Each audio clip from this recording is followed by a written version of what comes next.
Aadhav Arjuna press மீட்ல பேசும்போது சொல்லியிருக்காரு, அதிமுகவுல இருந்து 90% வந்துட்டாங்க இங்க. அதிமுக இங்க வருவது ஒன்றும் தவறு இல்ல. அதிமுகவிற்கு தாவேகா தான் தாய் கழகம் அப்படின்னு சொல்லியிருக்காரு. எனக்கு தமிழ் தெரியலையா இல்ல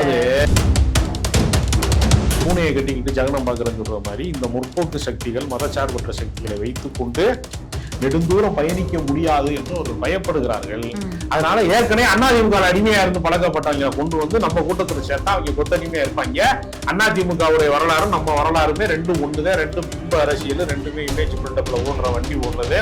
இன்னும் வந்து காடி பெருங்காய டப்பாவா இருக்கும். காலில் விழுந்து பழக்கப்பட்ட எம்எல்ஏ கட்சிக்காரங்களே நம்ம கஸ்டடியில வச்சுக்கிறோம்னு நினைக்கிறேன். இப்ப நீங்க திமுகவை வந்து தீய சக்தியாக வர்ணித்து விட்டு மற்றும் பலர் என்று நீங்கள் அலட்சியப்படுத்திய, அவமானப்படுத்திய, கேவலப்படுத்திய இடத்துல இருந்து பல்வேறு குற்றச்சாட்டுகளுக்கு ஆளானவர்களாக இருக்கக்கூடிய அதிமுகவை சார்ந்தவர்களை நீங்கள் வந்து 90% அதிமுக காரர்கள் எங்களோடு இணைந்து பணியாற்ற விரும்புகிறார்கள் என்று ஆதவர்ஜுனா பேசுவதும், அதன் தொடர்ச்சியாக இது போன்ற நிகழ்வுகள் நடப்பதும் செட்டிங் பண்ணி தான் செஞ்சுட்டு இருக்காங்களா? நிழல் முதல்வராக ஆதவர்ஜுனா மார்டின் ஃபேமிலி தான் எல்லாத்தையுமே இயக்குது அப்படிலாம் கேட்கறாங்க இல்லையா? அதற்கான சூழல் அங்கே இருக்குன்னு இருக்கு. அதுல பல கோஷ்டி வேற, குஷி ஆனந்த் கோஷ்டி, ஆதவர்ஜுனா கோஷ்டின்னு பல கோஷ்டி இருக்கு. இவரை போய் பார்த்துட்டா அவருக்கு பிடிக்காது அப்படிங்கிற அரசியல்லாம் தொடங்கிடுச்சு. அதனால இவங்க என்ன செய்யறாங்கன்னா, பனையூர்ல கூப்பிட்டு வந்து முன்னாள் அமைச்சர்களை ஆதவர்ஜுனா வந்து சால்வ் பண்ணிக்கிறாரு அல்லது ஆனந்த் வந்து உறுப்பினரை சேர்க்கிறாருன்னா ஏன் வந்து விஜய் அதுல பங்கேற்கல? அது அவர் கட்சி தானே, இல்ல கட்சி எதுவும் லீஸுக்கு விட்டுருக்காங்களா?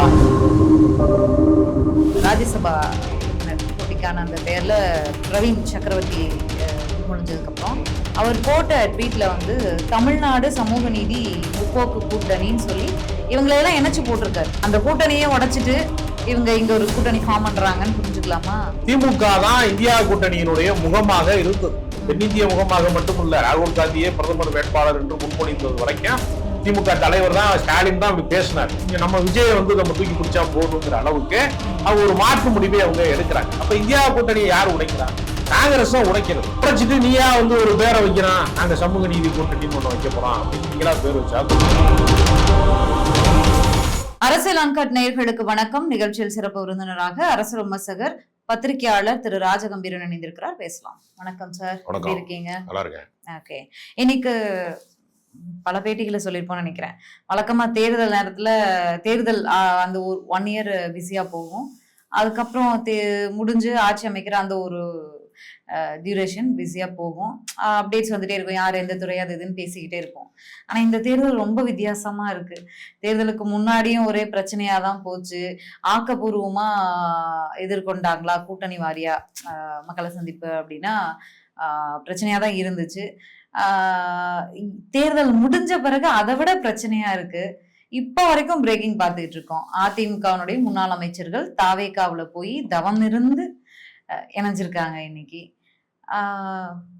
அதிமுகவுல இருந்து தாவேகாவை நோக்கி போறாங்க. அது என்ன, நம்ம எப்படி புரிஞ்சுக்கிறது? அந்த தலைமைங்கிற அந்த ஒரு மைனஸ் தான் இதுக்கெல்லாம் காரணமா? என்ன ரீசன்? அது தமிழ்நாட்டில் அதிமுகவும் வேண்டாம் திமுகவும் வேண்டாம் என்பவர்கள் தான் தாவேகாவிற்கு வாக்காளர்களாக இருந்து இவ்வளவு பெரிய வாக்களித்திருக்கிறார்கள். அப்ப நீங்க திமுகவை வந்து தீய சக்தியாக வர்ணித்து விட்டு மற்றும் பலர் என்று நீங்கள் அலட்சியப்படுத்திய, அவமானப்படுத்திய, கேவலப்படுத்திய இடத்துல இருந்து பல்வேறு குற்றச்சாட்டுகளுக்கு ஆளானவர்களாக இருக்கக்கூடிய அதிமுகவை சார்ந்தவர்களை நீங்கள் வந்து 90% அதிமுக காரர்கள் எங்களோடு இணைந்து பணியாற்ற விரும்புகிறார்கள் என்று ஆதவர்ஜுனா பேசுவதும், அதன் தொடர்ச்சியாக இது போன்ற நிகழ்வுகள் நடப்பதும் செட்டிங் பண்ணி தான் செஞ்சுட்டு இருக்காங்களா?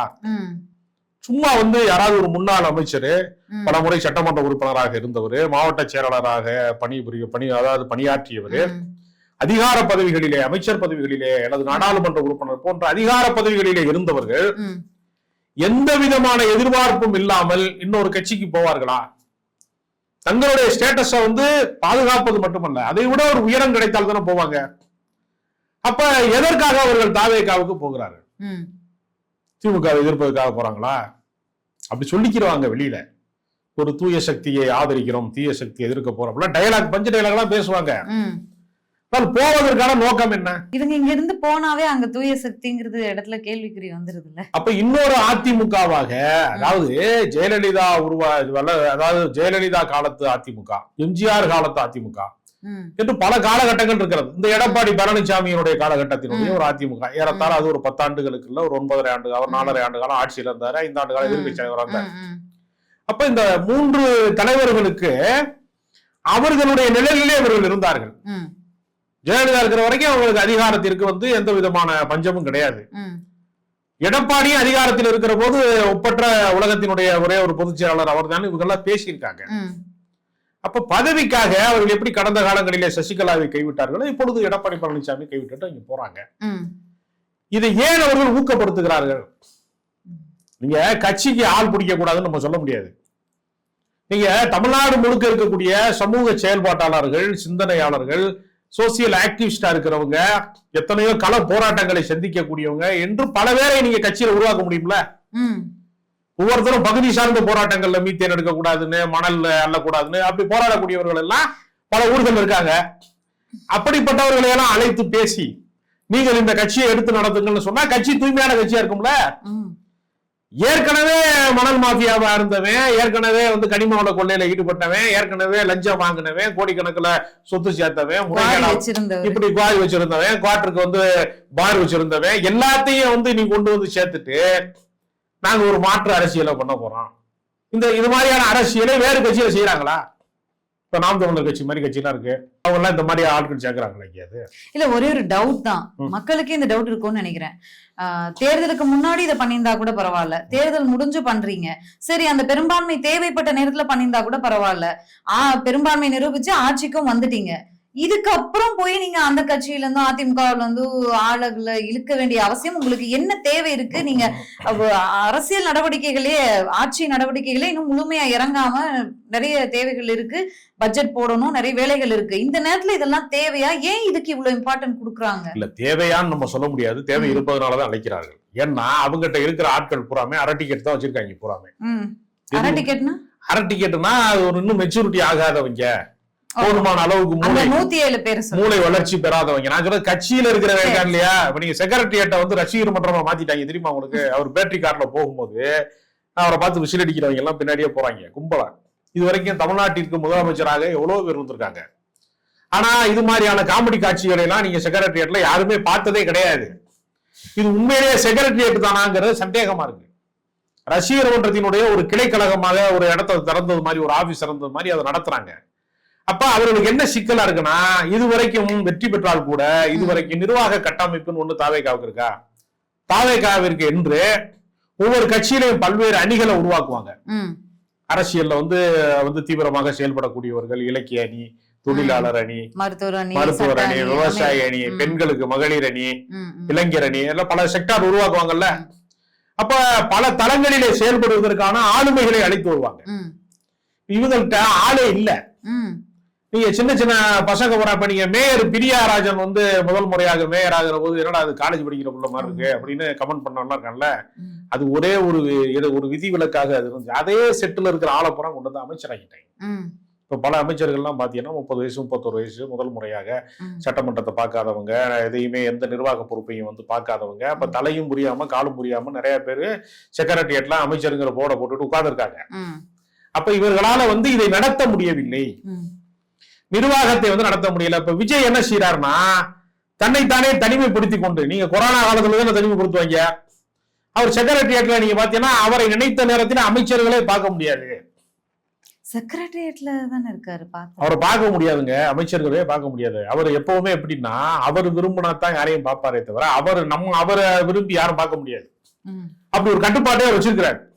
அதனால அவரோட நேரடியாக உரையாடக்கூடிய இடத்துல ஜான ஆரோக்கியசாமி, விஷ்ணு ரெட்டி, அந்த மாதிரி ஒரு சிலருக்கு தான் அந்த அனுமதி இருக்கு, மற்ற யாருக்குமே அனுமதி கிடையாது.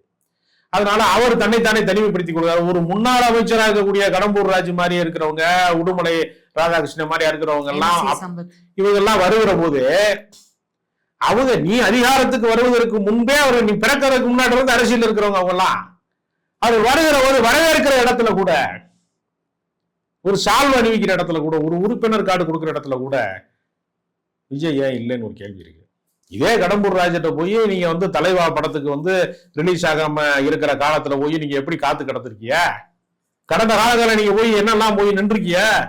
அவரே வருகிற காலத்துல நீங்க எப்படி அவரை அவமதிக்கிறீங்க? இது யோசிச்சு பாருங்க. ஜெயலலிதா கூட யோசிக்கணும். கடம்பூர் ராஜா அவர் இல்ல நீங்க ஆசை வைக்க முடியாது. அதிகாரத்திற்காக தயாரானதற்கு பின்பு கொல்லைப்புறமாக அடிச்சுக்கிட்டு முண்டி அடிச்சுக்கிட்டு ஒரு கூட்டம் போறான். இது ஒரு வித்தியாசமான ஒரு அரசியல் கட்சியா இருக்கு. நீங்க ஜெயலலிதாவை கூட ஒரு கட்டத்துக்கு மேல எல்லாருமே சந்திக்கக்கூடிய வாய்ப்பு இருக்கு. முதல் கட்டமா ஃபில்டர் பண்ணுவாங்க, அப்புறம் சந்திப்பாங்க. இவரை சந்திக்கவே முடியாதுங்கிற நிலைமை இருக்கு. நீங்க ஒரு உதாரணத்துக்கு சொல்றேன், சினிமாக்காரர்கள் பூரா போய் பார்த்தாங்கல்ல விஜய் முதலமைச்சர், பல பேர் போனாங்க. இயக்குனரும் நடிகருமா இருக்கிற கே பாக்கியராஜ் போனாரு. அவர்கிட்ட இவர் ஒண்ணுமே பேசல. அப்படி போனா அப்படி ஒரு கும்பிட போட்டு ஒரு போட்டோ எடுத்து அனுப்பிட்டாங்க. பாக்கியராஜிட்ட மட்டும் பேசுறேன், தப்பா எடுத்துக்காதீங்க, யார்கிட்டயுமே பேசல.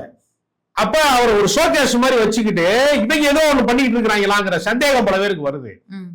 அப்ப பல பேர் இப்பயே விமர்சிக்க ஆரம்பிச்சிட்டாங்க. நிழல் முதல்வராக ஆதவர்ஜனா இருக்கிறாங்க, மார்டின் ஃபேமிலி தான் எல்லாத்தையுமே இயக்குது அப்படிலாம் கேட்கறாங்க இல்லையா?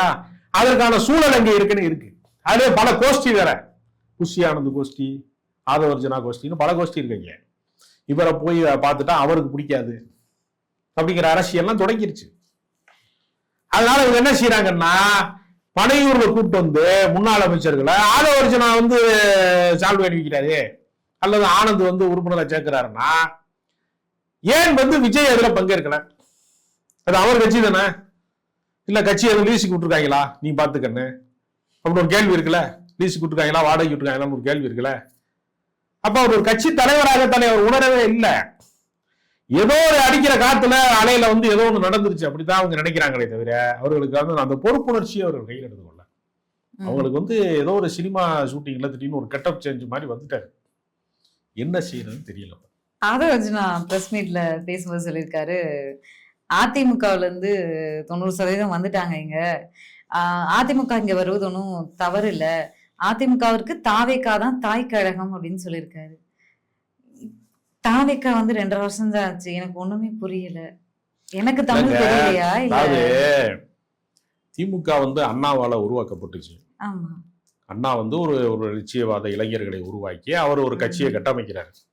அது முழுக்க சிந்தனையாளர்கள், அறிவார்ந்தவர்கள், பேச்சாளர்கள், கலைஞர்கள்னு பல பேர் அதுல ஒரு பெரிய தீவிரமான அரசியல் மாற்றத்திற்கு உழைத்தவர்கள் அப்படிங்கிற வந்தாங்க. கலைஞர் காலத்துல அது ஒரு கட்டமைப்பாக மாறி அது ஒரு 6 முறை ஆட்சி அதிகாரத்துல அமர்ந்திருக்கு. அது ஒரு ஒழுங்குபடுத்தப்பட்ட அமைப்பு. திமுக நீங்க திமுன்னு ஒரு கும்பல் எல்லாம் உள்ள புகுந்து திடீர்னு அறிவாலயத்துக்குள்ள கொள்ளவாசல் வழியா தலைவாசல் வழியாலாம் யாரும் போக மாட்டாங்க. முறைப்படுத்தினே எல்லாரையும் பார்ப்பாங்க. அப்பாயின்மெண்ட் இல்லாம கூட பல பேரை சந்திப்பாங்க. அறிவாலயம் போனா பார்க்கலாம் அப்படிங்கிற நிலைமை. அவங்க ஒரு ஜனநாயக பூர்வமான ஒரு இயக்கம். அது ரசிகர் மன்றம் கிடையாது. நீங்க இது அப்படி கிடையாது. ஏன் எம்ஜிஆர் ரோல் மாடல்னு சொல்றாங்கன்னா, எம்ஜிஆர் இப்படி ஒரு பிம்ப அரசியலின் வழியாக இந்த இமேஜ் பில்டப் வச்சுதான் அவர் வந்தாரு. எம்ஜிஆருக்கு இருந்த ஒரே ஒரு நல்ல அதிர்ஷ்டம் என்னன்னா, தன்னை சுற்றி திறமைசாலிகளே கூட வச்சிருந்தாரு. அண்ணா காலத்துல அரசியல் செஞ்சு அவருக்கு நிகராக பேசப்பட்ட நாவலர் நெடுஞ்செழியன்ல இருந்து, எஸ்.டி. சோமசுந்தரத்துல இருந்து, கா. ராஜாராம்ல இருந்து, காவண்ணா காளிமுத்துல இருந்து ஒரு மிகப்பெரிய தலைவர்கள், திருநாவுக்கரசு, கே. சார், ஒரு பெரிய 2ஆம் கட்ட தலைவர்களின் வரிசை என்பது ரொம்ப ஆற்றல் மிக்கவர்கள், நிர்வாகம் மிக்கவர்கள், மக்களோட ஒரு நல்ல நல்லிணக்கம் கொண்டவர்களா இருந்தாங்க. அதனால என்ன ஆயிடுச்சுன்னா, அந்த பைக் ஓட்ட தெரியாத பின் சீட்ல ஏறி போற மாதிரி அந்த வண்டி போயிருச்சு. இப்ப முன்னாடி இருக்கிறவனுக்கு வண்டி ஓட்ட தெரியல, பின்னாடி உட்கார்ந்து இருக்கிறவனுக்கு வண்டி ஓட்ட தெரியல, ஆக்சிடென்ட் ஆயிரும்ல. இப்ப யாருக்குமே நிர்வாக ரீதியான எந்த முன் அனுபவமும் கிடையாது. நீங்க ஒரு நிர்வாகத்தை அப்படி எளிதாக நடத்த முடியாது. ஏன்னா நீங்க இப்ப பாத்தீங்கன்னா அவங்க சட்ட ஒழுங்கை காரணம் காட்டி தான் இந்த ஆட்சி அதிகாரத்துக்கு வந்தாங்க. பல மடங்கு அதிகமான சட்ட ஒழுங்கு பிரச்சனை அதிகமா இருக்கு. இப்ப தினசரி கொலை நடக்குது, அதை விட மோசமா இருக்கு. கேட்டா என்ன சொல்றாங்கன்னா, என்னங்க இப்பதான் ஆட்சிக்கு 1 மாசம் தான் ஆயிருக்கு, 25 நாள் தான் ஆயிருக்கு, அதுக்குள்ளே எல்லாம் கேள்வி கேட்கிறியா? ஒரு கிழவிக்கு தண்டட்டிய காதோட அறுத்துட்டு போயிட்டான். 6 மாசம் கழிச்சு ஆட்சியில பயிற்சி பண்ணிட்டு இருக்கிறாங்க விஜய் தலைமையில. அப்புறம் அவங்க எல்லாம் ஒரு பயிற்சிக்கு ஆளானதுக்கு பின்னாடி உன் காது அறுக்கிறத பத்தி நம்ம டிஸ்கஸ் பண்ணலாம்னு சொன்னா, அது காது ரத்தம் சொட்டிக்கிட்டே இருக்காது. என்ன செய்யும்? தீர்வு வேணும்ல. சட்ட ஒழுங்கு பிரச்சனை. நீங்க 1000 ரூபாய் கொடுத்துட்டு 2500 ரூபாய் மாத்திரை கேட்கறதுக்கு 6 மாசம் வேணும்னா அதுல ஒரு நியாயம் இருக்கு. நிதி பங்களிப்புல நியாயம் இருக்கு. காது அறுத்துட்டு போனதுலாம் 6 மாசம் கழிச்சு பேசிக்கலாம்னா எப்படி? காதுல எல்லா ரத்தமும் காது போயிருக்கு. திமுக தான் காரணம் விஜய் முதலமைச்சர் விஜய் அவர்களே சொல்றாரு. நீங்க இதெல்லாம் பேசலாமா? உங்களாலதான் இப்படி ஆகி கிடக்கு. நீங்க அன்னைக்கே சரி பண்ணியிருந்தா தமிழ்நாடு இந்த நிலைமையில இருந்திருக்காரு. அன்னைக்கே சரி பண்ணியிருந்தா நீ வந்திருக்க மாட்டியா? நீங்க எல்லாம் எதுக்கு ஆட்சிக்கு வந்தீங்க? சரி பண்ற அந்த குற்றச்சாட்டை சொல்லித்தானே வந்தீங்க. நீங்க எவனோ ஒரு சிலர் அத்துமீறி நடந்துக்கிட்டான். ஒரே ஒரு வேங்கவேலு, ஒரே ஒரு அண்ணா பல்கலைக்கழகத்துல ஒருத்தர் அத்துமீறி நடந்து, அப்படி தனிப்பட்ட சம்பவங்கள் அங்கொன்றும் இங்கொன்றும் தான் நடந்துச்சு. இப்ப எங்கெங்க எல்லா இடத்துலயுமே நடந்துகிட்டு இருக்கு. இப்ப கோவை சிறுமி 10 வயசுக்குள்ள விளையாண்டு இருந்த பிள்ளையா சாய்கல் எடுத்துறேன்னு கூட்டு போய் கெடுத்து கம்மாயில தூக்கி கொண்டு போய் போட்டு போயிட்டான். போனோமா? நீங்க எல்லாத்துக்கும் தீர்வு தேவைப்படுகிறது.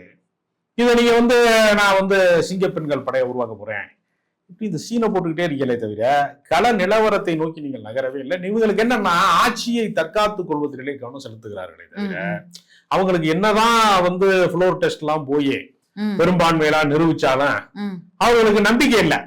இடதுசாரிகள் மேலேயா, விசிகா மேலேயா, இந்திய யூனியன் முஸ்லீம் லீக் மேலேயா, யாரு மேலேயுமே அவனுக்கு நம்பிக்கை இல்லை. ஏன்னா நம்ம ஏதாவது ஒரு கோளாறு பண்ணோம்னா ஆளா டயரை கரண்டிட்டு போயிடுவாங்க, வண்டி ஓடாது. ஓகே, இப்போ அதிமுக முதலே செங்கோட்டையன் வந்தாரு. அவர் வரும்போதே புகைப்படத்தோட வராரு. அதிமுகன்ற ஒரு அடையாளத்தை செங்கோட்டையன் தூக்கிட்டே வந்தாரு. அதுல இருந்தே இவங்க அதிமுக சார்பா பேசிக்கிட்டு இருக்காங்க. அதுக்கு முன்னாடி இவருமே அந்த சாட்டையடி அந்த இதெல்லாம் யூஸ் பண்ணாரு. இப்போ 3 முன்னாள் அமைச்சர்கள் போயிருக்காங்க. இதெல்லாமே நடக்குது. இது ஒரு பக்கம் போயிட்டு இருக்கு. இந்த பக்கம் திமுக தரப்புல இருந்து ஆட்சி அமைக்கிறதுக்கு ஆதரவு கொடுத்ததே அவங்களோட தயவாலதான் இன்னைக்கு ஆட்சி அமைச்சிருக்காங்க. திமுகவினரும் அதை தொடர்ந்து பேசிக்கிட்டு இருக்காங்க. நேற்றைக்கு இந்த ராஜ்யசபா உறுப்பினர் போட்டிக்கான அந்த பெயர்ல பிரவீன் சக்கரவர்த்தி முன்மொழிஞ்சதுக்கு அப்புறம் அவர் போட்ட ட்வீட்ல தமிழ்நாடு சமூக நீதி முற்போக்கு கூட்டணின்னு சொல்லி இவங்களெல்லாம் இணைச்சு போட்டிருக்காரு. திமுகவுல நின்று கூட்டணியில இருந்து வெற்றி பெற்று தாவேகாவுக்கு ஆதரவு அளிச்சிருக்கக்கூடிய IUML, மார்க்சிஸ்ட் கம்யூனிஸ்ட், இந்திய கம்யூனிஸ்ட், விசிக எல்லாரையும் செய்து அவங்க கிட்ட ஒரு வார்த்தை கூட கேட்காமலே போட்டிருக்காரு. கண்டனத்தையும் பதிவு பண்ணிட்டாங்க. இது என்ன மூணு நம்ம எடுத்துக்கணும்? அந்த கூட்டணியே உடைச்சிட்டு இவங்க இங்க ஒரு கூட்டணி ஃபார்ம் பண்றாங்கன்னு புரிஞ்சுக்கலாமா? அதாவது அகில இந்திய அளவிலே பாஜகவை எதிர்ப்பதற்காக உருவாக்கப்பட்டது இந்தியா. அந்த இந்தியா கூட்டணிக்குள்ள அவை வலிமையான அளவுல 10 எம்பிக்கள் வரைக்கும் ஜெயிக்க வச்சு இந்த தோற்று கொண்டே இருக்கிற ஏறத்தாழ 12 ஆண்டு காலமாக அதிகாரத்திற்கு பக்கத்திலே போக முடியாம தோற்றுக்கொண்டே இருக்கிற காங்கிரஸ தாங்கி பிடித்ததன் வழியாக திமுக தான் இந்தியா கூட்டணியினுடைய முகமாக இருந்தது. தென்னிந்திய முகமாக மட்டுமல்ல, ராகுல் காந்தியே பிரதமர் வேட்பாளர் என்று முன்மொழிந்தது வரைக்கும் திமுக தலைவர் தான் ஸ்டாலின் தான் அப்படி பேசினாரு. அவங்க ஓட்டு திருட்டை எப்படிலாம் செய்யறாங்கிற பீகாருடைய பேரணி நடந்த போது கூட இவர் அங்க போனாரு. அப்ப அவங்க அகில இந்திய அளவுல ஒரு கூட்டணியை உருவாக்கி இருக்கிறோம். அது தேசிய அளவுல நம்ம அரசியல்ல ஒரு தாக்கத்தை ஏற்படுத்தணுங்கிறத விடவும் தாவேக அமைச்சரவையில 2 பேர் போறது முக்கியம்னு அவங்க கருதுறாங்கன்னா அவங்களுக்கு அகில இந்திய அளவுல நடக்கக்கூடிய அரசியல் பற்றி போதுமான அளவுக்கு புரிதல் இல்லையா? இல்ல அது எக்கேடு கேட்டாலும் பரவாயில்ல, இங்க நம்ம விஜயை நம்ம தூக்கி பிடிச்சா போதுங்கிற அளவுக்கு அவங்க ஒரு மாற்று முடிவை அவங்க எடுக்கிறாங்க. அப்ப இந்தியா கூட்டணியை யார் உடைக்கிறா? காங்கிரஸ் உடைக்கிறது. உடைச்சிட்டு நீயா ஒரு பேரை வைக்கிறான், நாங்க சமூக நீதி கூட்டணின்னு ஒண்ணு வைக்க போறோம் அப்படின்னு நீங்களா பேர் வச்சா குழந்தைக்கு பேர் வைக்கிறதுனா கூட சொந்தக்காரங்க ஃப்ரெண்ட்ஸ் எல்லாம் காங்கிரஸ் கலந்து கொள்ளக்கூடிய அந்த இந்தியா கூட்டணி மீட்டிங்க்கு நாங்க வரமாட்டோம்னு முதல்ல சொன்னது திமுக தானே. அவங்க அதாவது காங்கிரஸ் அங்கு போனது அவர்களுடைய வருத்தம் கிடையாது. திமுக காரன் காசுல இவன் பூரா ஜெயிச்சுட்டு அந்த 5 எம்எல்ஏ கூட்டிட்டு இங்க போறான். பிறகு பேசக்கூடிய பேச்சுனா ஒரு காரணம் கிடையாது.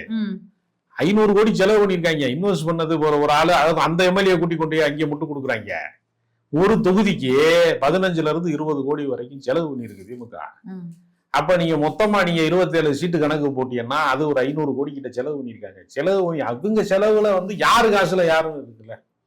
உன் காசுல நீ சரக்கு அடிக்கிறது வேற, என் காசுல அடிக்காதுங்கிறான்ல சில பேர். அது மாதிரி முழுக்க இவர்களுடைய தயவால இவர்களுடைய செலவுல இவங்க ஜெயிச்சிருக்கிறாங்க. அப்ப இவங்களுக்கு 27 கொடுக்கறதுல ஏற்பட்ட குளறுபடியிலதான் இவங்களுக்கும் தேமுதிகவையும் முக்கியத்துவப்படுத்த வேண்டும் நினைச்சதுலதான் திருமாவளவனுக்கு போதிய அளவிற்கு அங்கீகாரம் தர மறுத்தது. இந்திய கம்யூனிஸ்ட் கட்சிக்கு, மார்க்சிய கம்யூனிஸ்ட் கட்சிக்கு, இந்திய யூனியன் முஸ்லீம் லீக்கு 2 சீட்டு கொடுத்து அவர் வெளியில போய் மயக்கம் போட்டு விழுந்துட்டாரு காதல் மீதின்னு. அது வெயில்னால மயக்கம் போட்டு விழுந்தாரு, நோன்பு வச்சிருந்தாரு, மயக்கம் போட்டு விழுந்தாருன்னு அவங்க சொல்லிக்கிட்டாலும் நம்மள சீட்டை குறைச்சிட்டாங்கிற பரபரப்புலதான் அவருக்கு உண்மையிலேயே வந்துச்சு மயக்கம். இது துணை காரணங்கள். என்ன ஆச்சுன்னா இல்ல உண்மை நடந்த வயசாயிடுச்சு, வெயில நோம்புல இருந்தாரு, மயங்கி விழுக வேண்டியதுன்னா இப்ப அமைச்சரவையில பங்கேற்கும் போது நல்லா ஜாலியா இருக்கிறாருல்ல. இப்ப வயசாரியா இல்லையே, அதெல்லாம் கிடையாது. இப்ப ஒரு ஜம்முன் இருக்காரு இப்ப ஆளு. அதெல்லாம் கவனிங்க, நீங்க வித்தியாசத்தை கவனிங்க. அப்போ தொடர்ச்சியாக என்னன்னா தோழமை கட்சிகளை நம்ம போதுமான அளவிற்கு அவர்களுக்கான அங்கீகாரத்தை தர மறுத்தது. காங்கிரசுக்கு கூடுதல் சீட்டு கொடுத்தது ஒரு பெரிய காரணம். அந்த காங்கிரஸ் அகில இந்திய அளவுல, நான் சொல்றது வெறுமனே மாநில கட்சியா இருந்தா பரவாயில்ல, விசிகா மாதிரி மாநில கட்சியில அகில இந்திய அளவுல அவங்களுக்கு 10 சீட்டை ஜெயிச்சு கொடுத்து பெரும்பான்மையை நிரூபிக்க முடியாம தடுமாறுச்சாலியா மத்திய அரசாங்கம்.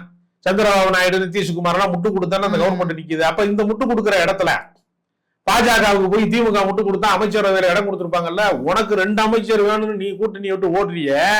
நான் நினைச்சிருந்தா கேபினட் அந்த சோழக்கூடிய 4 மந்திரியை கொண்டு வந்திருக்க முடியும்ல, 5 மந்திரியை கொண்டு வந்திருக்க முடியும்ல.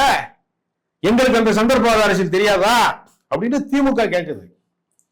அப்ப அவங்க தியாகம் பண்ணியிருக்கிறாங்க. திமுகவுல அமைச்சரவை பங்கேற்பு போன்ற விஷயங்கள்ல பாஜகவோடு சமரசம் செய்து கொள்ளாமல் முழுக்க முழுக்க பாஜகவுக்கு எதிராக போரிடுகிற வேலை காங்கிரஸோட வேலை.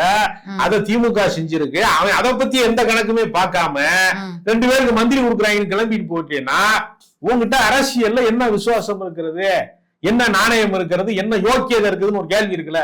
அதுதான் இதுல இருக்க சிக்கலா இருக்கு. யார கேக்குறீங்க? காங்கிரஸ் கேக்குறீங்க? காங்கிரஸ் தான் கேக்குறேன். யார கேக்குறேன்னு நீங்க வாட்டுக்கு வந்து எதையாவது அட்ரஸ் மாத்தின தவான் மாதிரி என்னை ஆக்கி விட்டுறாங்க. அப்ப இன்னைக்கு தாவேகா அதிமுகவை அழிவு பாதைக்கு கொண்டு போய்கிட்டே இருக்கு. அடுத்த தேர்தல் வரைக்கும் அதிமுக இருக்குமா அப்படின்னு பாஜக காரனுக்கு அதிமுகவை அடிப்பதற்கு ஒரு 10 ஆண்டு காலம் வரைக்கும் டைம் எடுத்துக்கிட்டான். எனக்கு 10 நாள் போதுமானதா இருக்கு. இந்த ஆட்சியினுடைய அலங்கோலமே நீங்க பாத்தீங்கன்னா சி.வி. சண்முகத்தை கிளப்பி கொண்டு வந்து எஸ்.பி. வேலுமணியை கொண்டு வந்து ஏன் வரும்போதே வழக்கு இருக்குன்னு தெரியாதா? அமைச்சரவையில் இடம்பெற போறோம்னு ஆசை வார்த்தை காமிச்சு சோடிச்சு வச்சு மூக்கு இருக்கிறதும் பாங்கல்ல. அது மாதிரி மூக்கு அறுத்து விட்டு போயிட்டாங்க. மறுபடியும் போய் வேலுமணி எல்லாம் போய் நம்ம பழைய இடத்துக்கே போயிடுவோம்னு போயிட்டாங்க. இப்ப அடுத்த செட்டை கிளப்பி கொண்டு வந்து இந்த பக்கம் உடுமலை ராதாகிருஷ்ணன், கடம்பூர் ராஜன் இன்னொரு செட்டை கொண்டு வந்துறாங்க. அப்ப அடுத்தடுத்த ஆட்களை வந்து இந்த ரெடி பண்றது இருக்குல்ல, இந்த வேலையெல்லாம் யாரு செய்யறா? ஆதவர்ஜனா போன்றவர்கள் அல்லது செங்கோட்டையன் போன்றவர்கள் அது செய்யறாங்க. இது வந்து ஒரு தவறான விஷயம். ஒருத்தருடைய கூட்டை கலைத்து, அதாவது இன்னொருத்தருடைய கூட்டை கலைச்சு நீ ஏன் கூடு வெட்டுற? அதே நம்ம கேள்வி. உனக்குன்னு ஆளை போய் தேடு. நான் ஜெயிச்சுட்டேன், எந்த கட்டமைப்பு இல்லாமலே தாவேக ஆளுங்கட்சி ஆயிடுச்சு, புதிய இளைஞர்களை நான் தேடுறேன், அதுல இருந்து ஒன்றிய செயலாளர் உருவாக்கு, மாவட்ட செயலாளர் உருவாக்கு அப்படின்னா என்ன காரணம்? ஏற்கனவே ஜெயிச்சு செட்டிலா இருக்கிறவன கட்சி நடத்த சொன்னா என்ன அர்த்தம்? அப்ப ஏற்கனவே அப்ப போஸ்ட் ஓட்டு இருக்கிறவனுக்கு தான் நான் போஸ்டிங் கொடுப்பேன் அப்படின்னு பஞ்சு டைலாக் பேசுறேன். 2 வரிசையில பாத்தீங்கன்னாவே தெரிஞ்சிரும் உழைச்சவங்களா இல்ல புதுசா வந்தவங்களா அப்படிங்கிறது. திருச்சியில விஜய் அவர்கள், அதாவது முதலமைச்சராக விஜய் அவர்கள் பொறுப்பேற்ற பிறகு பேசிய முதல் ஸ்பீச் திருச்சியில பேசும்போது அவர் சொன்னாரு, உங்களுடைய மக்களை பார்த்து, உங்களுடைய இந்த பேராதரவு எனக்கு இருக்கும்போது நான் போய் ஏன் வேற அரசியல் எல்லாம் பேசணும் அப்படின்னு சொல்லி கேட்டாரு மக்களை பார்த்து. அப்ப இப்ப நடக்கிறதெல்லாம் என்னன்னு நம்ம புரிஞ்சுக்கிறது. அவர் இந்த டூயல் கேரக்டர்ல நடிச்சிருக்கிறார் இல்லையா, அதனால அவரு வந்து அந்த விஜய் வேற, இந்த விஜய் வேற. தூய சக்தி அவரு 2 கேரக்டர் நடிப்பாங்கல்ல. அப்ப இன்னொரு ஆள் யாருங்கிறத அவர் தான் நமக்கு சொல்லணும். அப்ப அவங்க ஏன் தாவே காலத்து அந்த மாதிரி வந்து வேலத்தை வந்து நீங்க வந்து வேற அரசியலுக்கு ஏன் போனீங்க? ஒரு கட்சியில இருந்து உடைத்து கொண்டு வருகிற ஒரு 25 எம்எல்ஏக்கள் உங்களுக்கு ஓட்டு போடுறாங்கன்னா நீ பல இடங்கள்ல ரெட்டலையை தோக்கடிச்சுதானே தாவேகா வந்திருக்கு. இல்ல இது ஜெயித்த ரெட்டலையில ஜெயிச்ச அதிமுக எம்எல்ஏக்கள் பல இடங்கள்ல தாவேகாவை தோக்கடித்து வந்திருக்காங்க. நான் என்ன சொல்றேன், திமுகவும் வேணாம் அதிமுகவும் வேணாம் அப்படித்தானே பேசுனீங்க நீங்க. அப்ப நீங்க வந்து அதிமுக இருந்து எப்படி ஆள் எடுப்பீங்க? இல்ல ஆட்சி உங்க கட்சி ஆகும். இல்ல ஆட்சி அமைக்கிறதுக்கு தேவைன்னு திமுகவுல இருந்தே கூட்டணி கட்சிகள் வராங்க, நாங்க ஆதரவு கொடுக்குறோம்னு போனாங்க. இப்ப எடுத்துக்கிட்டீங்க, ஓகே. அதிமுகவுல இருந்து 25 பேர் ஓட்டு போட்டு உங்களுக்கு வந்து அப்ப அவங்கள பேசிருக்கீங்க, எல்லாமே நடந்திருக்கு, ஓட்டும் போட்டிருக்காங்க. எல்லாம் நடந்த பிறகு ஆட்சி அமைச்சு அவன் போய் முதல் ஸ்பீச்ல மறுபடியும் நீங்க போய் அவங்கள சீன்ற மாதிரி அல்லு செல்லுகள்னு அதிமுக தொடர்பா பேசும்போது இதை நம்ம என்ன மறந்துடுறாரா இல்ல என்ன? நம்ம அல்லு சில்லே தாவேக்காதான் அல்லு சில்லா இருக்கான், எங்களை ஒரு ஸ்ட்ராங் பண்ணி விடுங்கன்னு தான் அவர் கேட்கிறார். அவர் சுய விமர்சனம் தான் பண்ணிருக்காரு அல்லு சில். நீங்க அடுத்த கட்சியை சொன்னாரு, அண்ணாமலை சொன்னார்னு ஒரு கோஷ்டி சொல்றான், ஒரு கோஷ்டி அதிமுகவை சொன்னாருங்கிறான். ஒரிஜினல் அல்லு சில்லு தாவேக்காதான். அது செதறி கிடக்குது, ஒன்னா சேர்க்கறதுக்கு தான் இவ்வளவு பேர் தேவைப்படுது. எதுக்கு கடம்பூர் ராஜ் வந்து ஒரு மாபெரும் தியாகி, அவர் வந்து ஒப்பற்றவர் அப்படின்னா கூட்டிட்டு வரிய? ஏன் அவரை கூட்டிட்டு வரிய? சரி, இவ்வளோ அதாவது இப்பதான் ஆட்சி அமைச்சிருக்காங்க, நிர்வாகம் இதுல எல்லாம் வந்து நிறைய படிப்பினைகள் தேவை இருக்கு. அவங்க அமைச்சர்களுடைய பேச்சுகள் எடுத்தாவே நமக்கு தெரியுது. இவ்வளவு நெருக்கடியிலையும் இந்த வேலையை முன்னெடுக்கிறாங்க அப்படின்னா அவசியம் ஏதோ இருக்கு. அப்ப யாரோ விலக போறாங்கன்னு நம்ம புரிஞ்சுக்கலாமாங்க? கிடையாது. நீங்க மத்திய அரசாங்கம் கொண்டு வரக்கூடிய பல திட்டங்களை கம்யூனிஸ்டுகள் ஏற்க மாட்டார்கள், அதனால வெளியில இருந்து ஆதரவு. கம்யூனிஸ்டுகள் ஏற்காத ஒன்றை விசிகாவும் ஏற்க மாட்டாங்க. ரொம்ப பேர் என்ன நினைக்கிறாங்கன்னா திருமாவளவன் காம்ப்ரமைஸ் ஆயிட்டாருன்னு நினைக்கிறாங்க. அப்படி கிடையாது. முதல்ல ராஜினாமா பண்ண சொல்லிடுவாரு ஏதாவது சிக்கல்னா. தமிழ்நாட்டின் நலன்களுக்கு ஏதேனும் குந்தகம் விளைவித்தால், இருமொழி கொள்கையில கை வச்சா, ம், இல்ல ஏதாவது தமிழ்நாட்டுக்கு விரோதமான போக்கை கையாண்டா, நிறைய விஷயம் பண்ணிட்டு இருக்காங்க இப்பயே. ம், ம், நீங்க அந்த ஊரக வளர்ச்சி திட்டம் இருக்கு இல்லையா, ஏற்கனவே அந்த 100 நாள் வேலை திட்டம், அதுக்கான நிதி எல்லாம் குறைச்சிட்டாங்க. ம், 12,000 கோடியை 4,000 கோடி ஆக்கிட்டாங்க. நிறைய விஷயங்கள்லயே உரிமைகளில் கை வைக்கிறார்கள். ம், அப்ப தமிழ்நாட்டுக்கு தொடர்ந்து துரோகம் இழைக்கக்கூடிய மத்திய அரசாங்கத்தினுடைய போக்குக்கு இவர்கள் வளைந்து கொடுத்தால் ம், நிச்சயமாக நாங்க இந்த கூட்டணியில நீடிக்க மாட்டோம்னு கம்யூனிஸ்டுகள் வெளியேறுவார்கள். ம், கம்யூனிஸ்டுகள் வெளியேறினால் அதன் தொடர்ச்சியாக விசிக வெளியேறும். விசிக வெளியேறினா அதன் தொடர்ச்சியா இந்திய யூனியன் முஸ்லீம் லீக் வெளியேறும். அதனால எல்லாரும் வெளியேறக்கூடிய ஒரு சூழ்நிலை வருகிற பட்சத்துல தங்களுக்கு நிரந்தர அடிமைகள் தேவை என்பதற்காகத்தான் அதிமுக இருந்து அவர்கள் பல பேரை அழைக்கிறார்களே தவிர அவர்களுக்கு எதிர்காலம் நல்லா தெரியுது. பூனையை கட்டிக்கிட்டு ஜகனம் பார்க்கறேன்னு சொல்ற மாதிரி இந்த முற்போக்கு சக்திகள் மதச்சார்பற்ற சக்திகளை வைத்துக்கொண்டு நெடுந்தூரம் பயணிக்க முடியாது என்று அவர்கள் பயப்படுகிறார்கள். ம், அதனால ஏற்கனவே அதிமுக அடிமையா இருந்து பழக்கப்பட்டவங்க கொண்டு நம்ம கூட்டத்துல சேர்த்தா அவங்க கொத்தடிமையா இருப்பாங்க. அதிமுகவுடைய வரலாறு நம்ம வரலாறுமே ரெண்டும் ஒண்ணுதான். ரெண்டும் பிம்ப அரசியல், ரெண்டுமே இமேஜ் பில்டப்ல ஓடுற வண்டி ஓடுறது, உள்ள காலி பெருங்காய டப்பாவா இருக்கும். காலில் விழுந்து பழக்கப்பட்ட எம்எல்ஏக்களையும் கட்சிக்காரங்களையும் நம்ம கஸ்டடியில வச்சுக்கிறோம்னு நினைக்கிறாங்க. ஓகே. போனவங்கள பனையூர் அலுவலக கேட்டை கூட திறக்காம அவ்வளவு நேரம் வாசலையே காக்க வச்சிருந்த காட்சிகளையும் பார்த்தோம். அதிமுகவுல இருந்து முன்னாள் அமைச்சர்கள்லாம் இந்த மாதிரி போறதை பாக்குறது நமக்கும் சங்கடமா தான் இருக்கு. பார்ப்போம், பொறுத்து இருந்து பார்ப்போம் என்ன நடக்குது அப்படின்னு. நன்றி.